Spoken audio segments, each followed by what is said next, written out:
దారి లేకపోవడం ఒక ప్రాణాన్ని తీసింది. కానీ ఒక బైక్ వేలాది మందికి ఆశాకిరణమైంది. ఒక పల్లెటూరులో రోడ్డు సరిగా లేకపోవడంతో ఆసుపత్రి చాలా దూరంలో ఉండేది. ఒకరోజు కరీముల్ హక్ తన తల్లిని ఆసుపత్రికి తీసుకెళ్తుండగా ఒకే ఒక్క విషయం అతన్ని తీవ్రంగా కలచివేసింది. అంబులెన్స్ లేకపోవడంతో ఆ రాత్రే ఆమె చనిపోయింది. ఆ బాధ, ఆ నిస్సహాయత అతని మనసులో ఒక పెద్ద లోటును మిగిల్చాయి. అప్పుడు అతను నిర్ణయించుకున్నాడు, నా ఊరిలో నా తల్లికి పట్టిన గతే ఇంకెవరికీ పట్టకూడదు. తన మనసులో కురుస్తున్న వర్షం, అతని చెంతలోని ఆ బాధ అన్ని అడ్డంకులను తల ఒప్పించే ఓ గొప్ప లక్ష్యంగా మారాయి. వెంటనే తన పాత బైక్కు స్ట్రెచర్ కట్టి నిద్రలేని రాత్రులలో సాయంత్రాల ఆంధ్రమైన గాలి దాటుతూ ప్రయాణం మొదలుపెట్టాడు.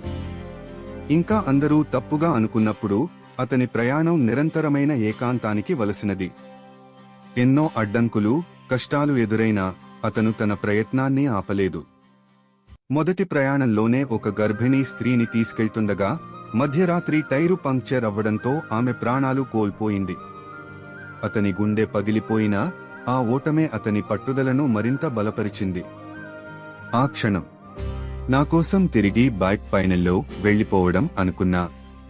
అది మరొక జీవితం కాపాడకపోవడం అతనికి కలిగిన అతిపెద్ద శాపంలా మారింది. నన్ను వెళ్లమని చెప్పింది నా మనసు. అతను అన్న మాటలు. ఊరి ప్రజలు అతన్ని పిచ్చివాడు అన్నారు, తలుపులు మూసుకున్నారు. కాని అతను ఆగలేదు. ఎన్ని అడ్డంకులు వచ్చినా, ఎన్ని సమస్యలు ఎదురైనా తన బైకంబులెన్స్ సేవను మాత్రం ఆపలేదు. ఒక నిపుణుడిగా కాకుండా ఒక కష్టాలు ఎరుగని మనసుతో. అతని జీవితం అందరికీ నిరంతర సేవ. ఇంతకు ముందు ఎప్పటికీ ఏ మార్పు లేకపోయిన నిరీక్షణను ఆస్వాదించింది. అలా ఎన్నో ఏళ్లుగా నిరంతర సేవ చేస్తూ ఇప్పటివరకు 30,000 మందికి పైగా ప్రాణాలు కాపాడాడు. తన చిన్న బైక్తో, తన అంతులేని ధైర్యంతో అనేక కుటుంబాల్లో ఆనందాన్ని నింపాడు. దాంతో ఊరంతా అతన్ని అంబులెన్స్ దాదా అని పిలవడం మొదలుపెట్టింది. ఒకసారి హైదరాబాద్ నుండి ఒక న్యూస్ టీం అతని సేవ గురించి తెలుసుకొని అతని జీవిత కథను చూపించమని కోరింది. అప్పుడు అతను ఒక గొప్ప మాట చెప్పాడు.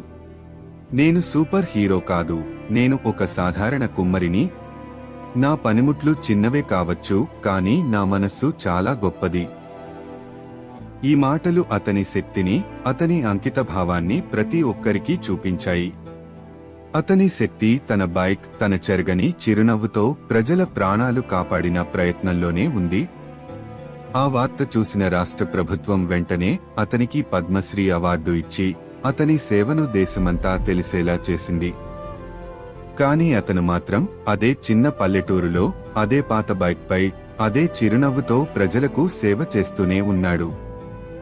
ఇప్పుడు అతను స్వేచ్ఛగా, అదే చిరునవ్వుతో తన జీవితం సాగించుకుంటున్నాడు. ఎన్నో బాధలు, అడ్డంకులు ఎదురైనప్పటికీ అతని హృదయాన్ని గెలిపించే ఆ నమ్మకంతో జీవితాంతం సేవ చేస్తూనే ఉన్నాడు.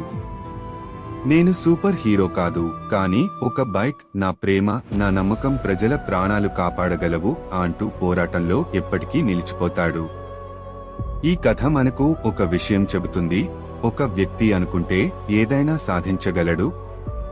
అతని బాధ, అతని విజయం మనందరి హృదయాల్లో ఎప్పటికీ నిలిచిపోతాయి.